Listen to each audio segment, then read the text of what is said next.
पानी का नहीं पड़ता बोलो बस लगी हो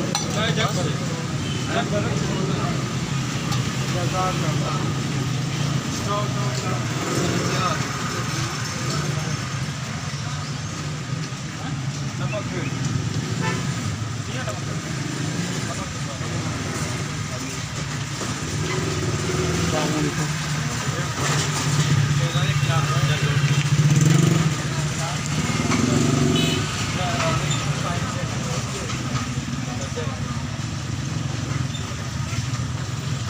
काला नमक ले आया